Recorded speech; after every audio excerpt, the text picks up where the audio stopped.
Hi students, we have been talking about the modal auxiliaries since our previous classes.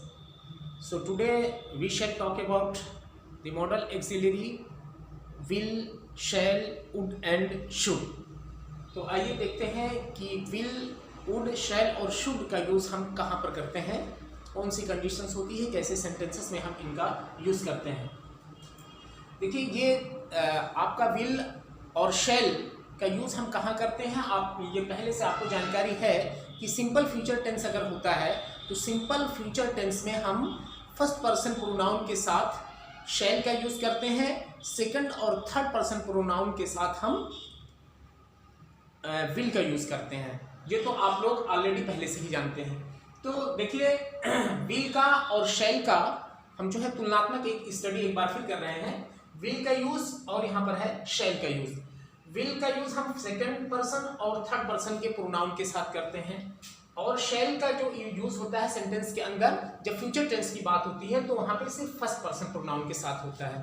यानी आई और we हमारे first person के pronoun है, you हमारा second person का प्रोनाउन है, ही, शी, इट और दे क्या है, ये हमारा थर्ड पर्सन का प्रोनाउन है। जब सिंपल फ्यूचर टेंस की बात होती है और कोई भी सेंटेंस सिंपल फ्यूचर टेंस में होता है तो हम उसी के अकॉर्डिंग जो है उसको ट्रांसलेट कर देते हैं और उसी के अकॉर्डिंग उसको मतलब हिंदी से इंग्लिश में ट्रांसलेट करते हैं। लेकिन कुछ सेंटेंसेस हमारे स्पेशल होते हैं, कुछ सेंटेंसेस हमारे खास होते हैं, कुछ कॉमन सेंटेंसेस और कुछ स्पेशल सेंटेंसेस। तो जब कुछ स्पेशल सेंटेंसेस होते हैं तो वो हमारा ये रूल्स जो सिंपल फ्यूचर टेंस वाला होता है वो लागू नहीं होता है, उससे हम रिवर्स आ जाते हैं। यानी उसको रिवर्स ये जिसके साथ यानी शैल का यूज जो फर्स्ट पर्सन के साथ होता था वो अब फर्स्ट के साथ ना होकर हम सेकंड और थर्ड करने लगते हैं, तो वहाँ पे वो सेंटेंस हमारा स्पेशल होता है। और जहाँ पे हम सेकंड और थर्ड पर्सन का यूज़ करते थे जिसका यूज़ विल का यूज़, और जब हम विल का यूज़ हम फर्स्ट पर्सन में करने लगे तो वो हमारा सेंटेंस जो होता है वो कॉमन सेंटेंस ना रहकर, खास वाक्य ना रह के, कुछ साधारण वाक्य ना रहते हुए, आम सेंटेंस ना होते हुए वो खास सेंटेंस बन जाता है, एक खास जुमला बन जाता है। और ये कंडीशन उसकी तब बनती है। तो आइए हम बारी बारी से देखते हैं कि विल का यूज़ हम कहाँ करते हैं और शैल का यूज़ हम कहाँ पे करते हैं। बात होती है हम विल के यूज़ की करते हैं कि सिंपल फ्यूचर टेंस अगर होता है तो वहाँ पे हम विल का यूज़ करते हैं, किसके साथ, सब्जेक्ट हमारा यदि सेकंड पर्सन या थर्ड पर्सन का है। तो यहाँ पे हमारा सेंटेंस जो है लिखा हुआ है he will retire next year, वो अगले साल रिटायर हो जाएंगे, कार्य मुक्त हो जाएंगे। तो ही हमारा जो है थर्ड पर्सन का प्रोनाउन है, तो थर्ड पर्सन के प्रोनाउन के साथ हम विल का यूज किए हैं। दूसरा हम देख रहे हैं दे हमारा एक बार फिर थर्ड पर्सन का प्रोनाउन है, इसके साथ भी विल का यूज हुआ है। तो फ्यूचर टेंस में सब्जेक्ट अगर हमारा सेकंड पर्सन है या थर्ड पर्सन है तो उसके साथ हम विल का यूज करते हैं, शैल का यूज नहीं होता है। यहाँ पे यू हमारा सेकंड पर्सन का प्रोनाउन है तो एक बार फिर विल का यूज हुआ है। क्लियर हुआ? तो पता ये चलता है कि विल का यूज हम सेकंड और थर्ड पर्सन प्रोनाउन के साथ करते हैं यदि बात हमारी फ्यूचर टेंस की हो रही है और वो सिंपल फ्यूचर टेंस। तो यहाँ पे you will sing a song, तुम एक गीत गाओगे। They will play a match, तुम एक मैच खेलोगे या आप एक मैच खेलोगे। तो ये हुआ हमारा विल का यूज। अब आइए देखते हैं शैल का यूज हम कहाँ पे करते हैं। शैल यहाँ पे देखिए आई हमारा फर्स्ट पर्सन का प्रोनाउन है और वी भी हमारा क्या है, फर्स्ट पर्सन का प्रोनाउन है। तो फर्स्ट पर्सन का प्रोनाउन मिलने की वजह से यहाँ पे हम विल का यूज नहीं कर रहे हैं, हम क्या कर रहे हैं, शैल का यूज कर रहे हैं। क्योंकि ये एग्रीमेंट है, विल और शैल के बीच एग्रीमेंट हुआ है। ये दोनों के बीच एग्रीमेंट इस तरह का है कि इन्होंने कहा है कि अगर फ्यूचर टेंस में बात हो और वो सिंपल सेंटेंस हो और ये कॉमन सेंटेंस हो, जनरल सेंटेंस हो, तो ऐसी कंडीशन में शैल ने कहा है कि हम फर्स्ट पर्सन के साथ रहेंगे और विल ने कहा है कि हम सेकंड और थर्ड पर्सन के साथ रहेंगे। तो आइए देखते हैं आई शैल एंजॉय द फेयर, मैं क्या करूंगा, मेले का लुत्फ उठाऊंगा, मुझे मेले में मतलब लुत्फ उठाना है, मजा लेना है। We shall play a match, हम क्या करेंगे, मैच खेलेंगे।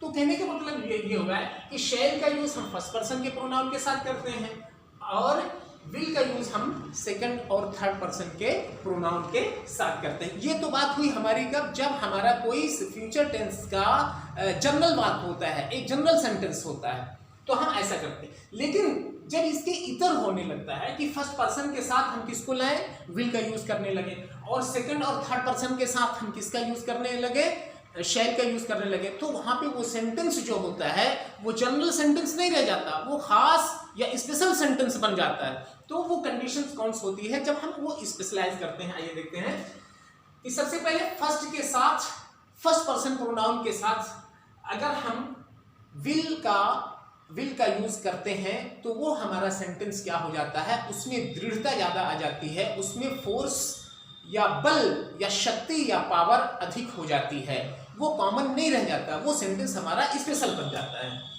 देखिए, और इससे क्या होता है, फिर वो एक्सप्रेस करता है डिटर्मिनेशन। अगर कोई दृढ़ इच्छा शक्ति है, ठीक है, आपने प्रतिज्ञा कर लिया है, विलिंगनेस, आपकी कोई रजामंदी की बात होती है या आपने कोई वादा कर रखा है, तो ऐसी बात किसी भी सेंटेंस के अंदर है तो हम क्या करते हैं, फर्स्ट पर्सन के साथ हम विल का यूज करते हैं। आई विल, अगर आप कहते हैं आई शैल, तो ये कॉमन सी बात हो गई, आप कोई बात कर। अगर आई के साथ शैल है तो कॉमन, और आई के साथ अगर विल की बात हो रही है तो वो क्या हो जाता है, वो सेंटेंस जो आने वाला है, जो भी बात आई करने जा रहा है या एक्शन करने जा रहा है, सब्जेक्ट के द्वारा जो भी काम हो रहा है, तो आई के साथ विल के आ जाने से वहां पे क्या हो गया, उसकी प्रतिज्ञा, उसकी शक्ति क्या हो गई, अधिक बढ़ गई है।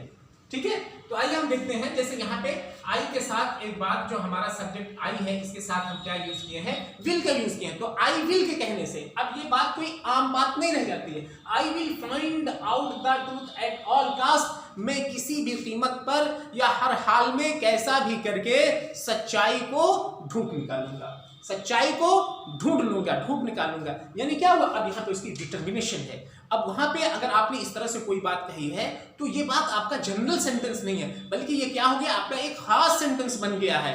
आपने उस सेंटेंस को कहने के लिए, आपने जो है उस सेंटेंस को बोलने के लिए दृढ़ प्रतिज्ञा कर लिया है, यानी इसमें फोर्स ज्यादा आ गई, यानी एक्शन जो हो रहा है आई के साथ विल के आने से जो एक्शन हुआ उसको क्या हो गया, बल या फोर्स अधिक मिल गया है। देखते हैं दूसरी तरफ, we will fight for the poor, यहाँ पे है we will fight for the poor, हम गरीबों के लिए लड़ेंगे, हम गरीबों के लिए लड़ेंगे। अब यही बात अगर कह दी जाती है, we shall fight for the poor, हम गरीबों के लिए लड़ेंगे, तो ये सिंपल फ्यूचर टेंस बन रहा है। लेकिन अब यहाँ पे जब वी के साथ विल का यूज हो गया है तो ये सेंटेंस अब वो जनरल सेंटेंस नहीं रह गया, बल्कि ये एक स्पेशल सेंटेंस बन गया और इसमें फोर्स ज्यादा हो गई। अब यहाँ पे क्या कह रहा है, we will fight for the poor, हम गरीबों के लिए लड़ेंगे। यानी अब वो साधारण वे में नहीं कह रहा है, बल्कि उसने प्रॉमिस करते हुए, वादा करते हुए इस तरह की बातों को कर रहा है कि हमारा कर्तव्य भी है गरीबों के लिए लड़ना, गरीबों की मदद करना। तो यानी इस तरह के जो सेंटेंस बनते हैं, जब उसके रिवर्स इनका यूज होता है विल का और शैल का, जिनके साथ होता था उससे इतर जब होते हैं तो वो क्या बनते हैं, स्पेशल सेंटेंस बन जाते हैं। I will pay your money in time, एक बार फिर क्या कर रहा है, I will pay your money in time, मैं आपका पैसा समय से अदा कर दूंगा। यानी यहाँ पे एक बार फिर क्या हुई है, प्रॉमिस की बात हो रही है। अगर यहाँ पे आई शैल पे योर मनी इन टाइम कहता तो उस बात में उतनी दृढ़ता, उतनी प्रॉमिसनेस नहीं रहती, बल्कि इसमें फ्लेक्सिबिलिटी लगती। लेकिन विल के आ जाने से ये अब उम्मीद की जाती है कि 100% अब वो पैसा जो है वो समय से अदा हो जाएगा, क्योंकि इसमें पावर, आई के साथ विल का यूज होने से इस सेंटेंस के अंदर शक्ति क्या हुई, पावर क्या हुआ, बढ़ गया। तो हम देखते हैं कि जब फर्स्ट पर्सन के साथ, फर्स्ट पर्सन के प्रोनाउन के साथ हम विल का यूज करते हैं तो वो स्पेशल सेंटेंस बनता है, वो खास सेंटेंस हो जाता है और उसमें डिटर्मिनेशन, विलिंगनेस, पावर ये क्या होती है, सेंटेंस में बढ़ जाती है। ठीक है, तो कौन सी ऐसी कंडीशंस होती है जब हम विल का यूज आई के साथ करते हैं, ये पॉइंट क्लियर हुआ आपको। आइए देखते हैं कि हम सेकंड और थर्ड पर्सन के प्रोनाउन के साथ, जो हम पहले फ्यूचर टेंस की बात होती थी तो विल का यूज करते थे, लेकिन इनके साथ अब हम जब शैल का यूज करेंगे, हमें शैल का यूज करने की जरूरत इनके साथ क्यों पड़ती है, क्या वजह होती है? ये वजह होती है इसकी इसलिए जरूरत पड़ती है क्योंकि अगर सेंटेंस के अंदर कमांड, प्रॉमिस या थ्रेट की बातें पाई जा रही हैं तो हमें इनके साथ क्या करना है, शैल का यूज करना होता है। ठीक है, एक बार फिर इसमें क्या होता है, वही बात, उससे क्या होती है, एक बार फिर शक्ति बढ़ जाती है और ये सेंटेंस हमारा क्या होता है, स्पेशल सेंटेंस बन जाता है। अब यू के साथ हमें क्या होना चाहिए था, हम अभी पढ़े हैं कि यू के साथ हम विल का यूज करते हैं, लेकिन विल का यूज न करते हुए हम शैल का यूज यहां पर कर रहे हैं। तो ऐसी कंडीशंस में क्या हो गया है, शैल का यूज करने से इसमें शक्ति बढ़ गई है। You shall get a prize tomorrow, यहाँ पे वादा किया जा रहा है कि तुम्हें कल इनाम या पुरस्कार मिल जाएगा, ये वादा किया जा रहा है। अब यहाँ पे अगर यहाँ पे शैल का यूज न करते हम विल का यूज करते, you will get a prize tomorrow, तो अब वो बात जितनी दृढ़ता या जितनी मतलब प्रॉमिसनेस के साथ इसको कहा जा रहा है वो उसमें थोड़ा सा लूजपन आ जाता है, यानी ढिलाई हो जाती है उस सेंटेंस के अंदर। उस सेंटेंस पर मतलब ये बात होती है कि पता नहीं या पूरी तरह से इस बात पे अमल हो पाएगी या नहीं हो पाएगी। लेकिन जब यू के साथ शैल का यूज हो गया है तो अब ये चांसेस पूरे बनते हैं, फुल बनते हैं कि 100% बनते हैं कि इस पे अमल होगा, यानी मुझे कल हर हाल में इनाम मिल ही जाएगा। They shall not come here again, अब यहाँ पे एक बार फिर स्पीड के साथ कहा गया है कि उन्हें अब यहाँ नहीं आना है, नहीं आएंगे, वे अब यहाँ नहीं आएंगे, दोबारा यहाँ नहीं आएंगे, वे अब यहाँ दोबारा नहीं आएंगे। यहाँ पे देखिए क्या हो गई है, थ्रेट है, धमकी दी गई है कि दोबारा उनको यहाँ नहीं आना है, दोबारा वो यहाँ नहीं आएंगे, ऑर्डर नुमा थ्रेट के यानी कंडीशन में किया। अगर ये they will not come here again अगर कहा जाता है तो उसमें धमकी नहीं होती, उसमें उतना फोर्स नहीं होता, उसमें वहां उतना बल नहीं होता है। लेकिन जब थर्ड पर्सन के साथ हम शैल का यूज कर दिए तो अब इस सेंटेंस के अंदर क्या हो गया, फोर्स अधिक हो गया, फोर्स ज्यादा हो गया, ठीक है। तो ही शैल ब्रिंग हिज बुक, यहाँ पे क्या हुआ, ऑर्डर दिया जा रहा है, कमांड किया जा रहा है कि ही शैल ब्रिंग हिज बुक। ही के साथ हम विल का यूज करते हैं फ्यूचर टेंस में, लेकिन ही के साथ यहाँ पे शैल हो गया। तो अब ये सेंटेंस जो हो गया है वो कोई जनरल सेंटेंस नहीं रहा, ये सेंटेंस अब हमारा क्या हो गया, स्पेशल सेंटेंस बन गया है, ये एक खास सेंटेंस बन गया है। इसमें ये कमांड कर रहा है, ही क्या कर रहा है, हिज बुक अपनी किताब, वो अपनी पुस्तक लाएगा। अब यहाँ इसको कमांड किया गया है। तो कहने का मतलब यह है कि जब इनका यूज जो है रिवर्स हो जाता है, यानी जो इनका पहले से संधि है फ्यूचर टेंस का कि आई के साथ हम शैल, आई वी के साथ शैल और ही सी इट दे के साथ और यू के साथ हम विल का यूज करते हैं, जब ये इससे रिवर्स हो जाते हैं तो वो जनरल कुव्वत, जनरल ताकत को खो बैठते हैं, बल्कि उनके अंदर एक विशेष ताकत आ जाती है और वो एक स्पेशल सेंटेंस का मतलब जो है कंस्ट्रक्ट करते हैं, बनाते हैं। तो ऐसी कंडीशंस में हम क्या करते हैं, रिवर्स उनका यूज करते हैं, और रिवर्स यूज करते हुए वो सेंटेंस में क्या होती है, पावर और स्पीड बढ़ जाती है। तो ये पॉइंट आपको क्लियर हुआ होगा, बहुत इजी है, इसमें कोई कंफ्यूजन की बात नहीं है। हाँ, इससे पहले आपको कंफ्यूजन रहता रहा होगा, लेकिन बहुत इजीली हम इसको समझ सकते हैं कि सेकंड और थर्ड पर्सन प्रोनाउन के साथ विल का यूज करते हैं, फर्स्ट के साथ हम शैल का यूज करते हैं, लेकिन जब इनका यूज होता है तो वो खास सेंटेंस होते हैं जिनके अंदर ये सारी बातें पाई जाती हैं। कमांड, प्रॉमिस, क्रिएट सेंटेंस के अंदर अगर है तो हम सेकंड और थर्ड पर्सन के साथ किसका यूज करने लगते हैं, शैल का यूज करते हैं, और जिन फर्स्ट पर्सन प्रोनाउन के साथ हम विल का यूज करते हैं। कौन सी कंडीशन में, जब रिलेशन, विलिंगनेस या प्रॉमिस की बात होती है तो हम ऐसा करने लगते हैं, और ऐसी कंडीशन में वो सेंटेंस हमारा स्पेशल हो जाता है और उस सेंटेंस में जो फोर्स होती है वो अधिक हो जाती है। डियर स्टूडेंट, हमने विल और शैल का यूज क्लियर किया। आइए देखते हैं वुड और शुड का यूज हम कहाँ पे करते हैं, किस सेंटेंस में होता है। जनरली जिस तरह से विल और शैल का यूज होता था, ठीक उसी तरह से उसी की पास्ट फॉर्म में हम वुड और शुड का यूज करते हैं। देखते हैं, लिखा he said that he would help me। एक सेंटेंस हमारे पास है, उसमें है he said that he would help me। यहाँ पे जो said है ये हमको मेंशन कर रहा है पास्ट फॉर्म, यानी ये हमारा सेंटेंस कहाँ है, पास्ट में है। पास्ट सेंटेंस, ये टेंस पास्ट सेंटेंस में है, इसलिए यहाँ पे हम विल का यूज ना करते हुए वुड का यूज किए हैं। यानी विल की पास्ट फॉर्म वुड होती है, यानी वुड के जो है पास्ट फॉर्म है, तो कोई भी सेंटेंस हमारा अगर पास्ट टेंस में है तो उसमें हम क्या करते हैं, वुड का यूज करते हैं। दूसरा है द बॉय टोल्ड मी, लड़के ने मुझसे कहा that he would never commit the mistake, कि वो दोबारा या आगे कभी गलती नहीं करेगा। यानी यहाँ पर एक बार फिर वुड क्या है हमारा, ये पास्ट फॉर्म है। तो टोल्ड यहाँ पर क्या है, टोल्ड एक बार फिर हमको मेंशन कर रहा है, जो वर्ब हमारी है, यानी हम किसी भी सेंटेंस का टेंस अगर हमें ढूंढना होता है कि ये कैसा टेंस है तो उसकी वर्ब पे ही हम जाते हैं, वर्ब ही हमको बताता है कि हम किस टेंस में हैं। तो टोल्ड हमको बता दिया कि हम पास्ट टेंस में हैं। तो पास्ट टेंस में होने की वजह से जब आगे वर्ब आ रही है तो उसको भी हम क्या कर रहे हैं, पास्ट में ही यूज कर रहे हैं। यानी मुख्य क्लास जब हमारी प्रिंसिपल क्लास पास्ट टेंस में है तो उसकी जो सबऑर्डिनेट क्लास होगी वो भी कहाँ पे होगी, वो भी पास्ट टेंस में हम रखते हैं एज ए रूल। ठीक है, क्लियर हुआ पॉइंट। यानी पास्ट टेंस में हम वुड का यूज करते हैं। ठीक उसी तरह से हम शुड का यूज भी क्या करते हैं, पास्ट टेंस में करते हैं। वी सेड, एक बार फिर सेड क्या कर रहा है, हमको बता दिया से का सेड होता है, से प्रेजेंट फॉर्म में और सेड क्या है उसकी पास्ट फॉर्म में। तो सेड जो पास्ट फॉर्म में है तो इसके पास्ट फॉर्म में होने की वजह से हम यहाँ पे क्या किए हैं, शुड कर दिए हैं, इसको भी पास्ट में किए हैं, शैल का यूज हम नहीं कर सकते। तो पता ये चलता है कि प्रिंसिपल क्लास अगर हमारी पास्ट फॉर्म में है तो ये मॉडल जो ऑक्सिलरी होती है उसको भी हम क्या करते हैं, पास्ट में भेज देते हैं, उसको भी हम क्या करते हैं, शुड में भेज देते हैं, शैल नहीं रखते हैं, शुड करते हैं। और दूसरी बात यह है कि नियमता जो आया है, ऐसे रूल आया है कि वी के साथ हम शैल का यूज करते हैं, आई के साथ हम शैल का यूज करते हैं, तो वही आई के साथ जो शैल आना चाहिए था उसको हमने क्या किया है, शुड किया है। क्यों किया है, क्योंकि पहली क्लास हमको ये मेंशन करा रही, बता रही कि मैं पास्ट में हूं, तो पास्ट टेंस में होने की वजह से हम क्या कर रहे हैं, शुड का यूज कर रहे हैं। दूसरे भी सेंटेंस में देखा टोल्ड आया है तो यहाँ पर एक बार फिर क्या आ गया, शुड का यूज हुआ है। तो ये पॉइंट हमें क्लियर हुई कि वुड और शुड क्या है, ये इक्विवेलेंट है, किसकी, पास्ट इक्विवेलेंट है, किसकी, विल और शैल की।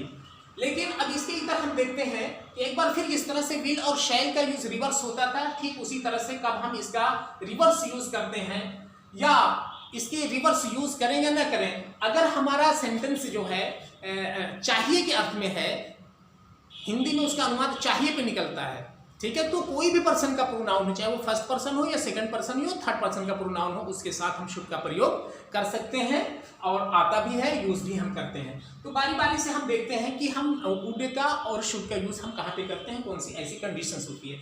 हम वुड का यूज वहां पर करते हैं, वुड का यूज विल की अपेक्षा ज्यादा बेहतर माना जाता है, ज्यादा अच्छा माना जाता है जब प्रेजेंट में कोई बात हो रही है और उस प्रेजेंट में पोलाइट रिक्वेस्ट हो रहा है, बड़ी हम्बली हम कोई किसी से विनती और निवेदन या प्रार्थना कर रहे हैं, तो विल की अपेक्षा हम वुड लिखना ज्यादा बेहतरीन समझते हैं, मुनासिब समझते हैं, अच्छा समझते हैं और पावरफुल समझते हैं। देखिए, would you lend me your book please, कृपया क्या आप मुझे अपनी पुस्तक उधार दोगे।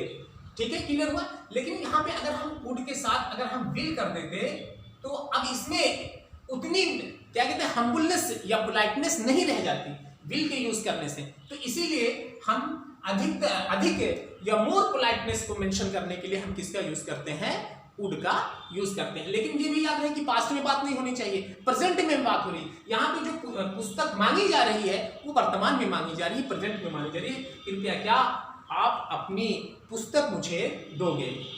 दूसरा है would you please help me, क्या कृपया आप मेरी मदद करोगे, यानी वर्तमान में ही वो मदद मांग रहा है आपसे। तो ऐसी कंडीशंस में हम जब पोलाइट रिक्वेस्ट की बात होती है, हम्बलनेस की बात होती है, तो विल की अपेक्षा हम वुड को ज्यादा बेहतर समझते हैं, पावरफुल समझते हैं। एक बात और ध्यान है, यहाँ पे प्लीज क्या हुआ है, लास्ट में आया है, और यहाँ पे प्लीज क्या हुआ है, बीच में ही आ गया है। तो जब लास्ट में लिखेंगे तो हम वहां पे कामा लगाना पड़ेगा, और जब बीच में हम लिखेंगे तो कामा की नीड हमें नहीं होगी। इस बात को भी आप लोगों को थोड़ा सा मार्क करना होगा। ठीक है, लास्ट में अगर है तो प्लीज लिखने से पहले हमें, यानी सेंटेंस हमारा तो यही complete, would you lend me your book, क्या आप मुझे अपनी किताब दोगे। लेकिन प्लीज चूंकि विनती और पोलाइटनेस और रिक्वेस्ट को मेंशन कराना है, इसलिए प्लीज लिखना पड़ेगा। तो लास्ट में अगर हम लिखे हैं तो इससे पहले हमें कामा, और अगर यही पहले लिखते तो यहाँ कामा की नीड नहीं होगी। ठीक है, क्लियर हो ये पॉइंट। तो पोलाइट रिक्वेस्ट प्रेजेंट में अगर मेंशन करना है तो हम वहां पे विल की अपेक्षा हम क्या बेहतर समझते हैं, वुड को बेहतर समझते हैं। क्लियर। उसी तरह से हम शुड का प्रयोग कहाँ पर करते हैं, जब हमारा कोई नैतिक कर्तव्य होता है या हमारी जो ड्यूटी होती है, कोई काम हमारे लिए फर्ज होता है, हमारा कर्तव्य होता है कुछ कामों को करना, तो ऐसे काम के लिए हम क्या करते हैं, शुड का ही यूज बेहतर समझते हैं। और शुड का यूज करने से, शुड का यूज जब हम करते हैं तो हिंदी में जब उसका अनुवाद होता है तो चाहिए पे निकलता है। अब यहाँ पे कोई पर्सन और नंबर की बात नहीं है कि फर्स्ट पर्सन का है तब शुड यूज करें, या सेकंड पर्सन का है फिर आएगा, या थर्ड, ये सबके साथ आ सकता है। यानी शुड का यूज हम किसी भी पर्सन के साथ कर सकते हैं। लेकिन बात उसमें क्या है, उसमें अगर एडवाइस या सजेशन की बात हो रही है, किसी को कोई सलाह दिया जा रहा है, किसी को कोई सुझाव दिया जा रहा है, तो ऐसी कंडीशंस में हमें शुड का यूज करना चाहिए, चाहे सब्जेक्ट किसी भी नंबर का हो, फर्स्ट पर्सन का हो, सेकंड पर्सन का हो, थर्ड पर्सन का हो, ये इससे मतलब नहीं है। ठीक है, you should not waste time. अब यहाँ पे क्या कहा गया, उसको सलाह दी गई है कि तुम्हें समय बर्बाद नहीं करना चाहिए, समय बर्बाद नहीं करना चाहिए। You should consult A doctor, यहाँ पे सुझाव दिया गया कि तुम्हें एक डॉक्टर से जो है कंसल्ट करना चाहिए, राय मशवरा लेना चाहिए। ठीक है, बात समझ में है कि नहीं? तो ऐसी कंडीशंस में हम शुड का यूज करते हैं जब एडवाइस की बात होती है या सजेशन की कोई यानी किसी को मशवरा कोई दिया गया है या किसी को कोई सलाह दी गई है या कोई सुझाव दिया गया, तो ऐसी कंडीशंस में हम शुड का यूज करते हैं। दूसरी बात यह है कि अगर हमारा कोई नैतिक कर्तव्य है, हमारी कोई ड्यूटी है, कोई ऑब्लिगेशन है, तो इस चीज को डिनोट करने के लिए, इस चीज के लिए भी हम क्या करते हैं, हम शुड का यूज करते हैं, चाहे वो सब्जेक्ट किसी भी पर्सन को हो, फर्स्ट पर्सन हो या सेकंड या थर्ड पर्सन का हो, इससे मतलब नहीं है। जैसे we should obey the laws, हमें कानूनों का पालन करना चाहिए, हमें कानूनों को मानना चाहिए, ये हमारा क्या है, कर्तव्य है। और अगर हम कानूनों को नहीं मानेंगे तो क्या होगा, हमें पनिशमेंट भी मिल सकता है और उसमें क्या होगी, अव्यवस्था फैलेगी, तमाम तरह की दिक्कतें और परेशानियां आएंगी। इसलिए ये हमारा कर्तव्य है कि हमें क्या करें, we should respect the elders, हमें क्या है, अपने से बड़ों का सम्मान करना चाहिए, ये भी हमारी ड्यूटी है।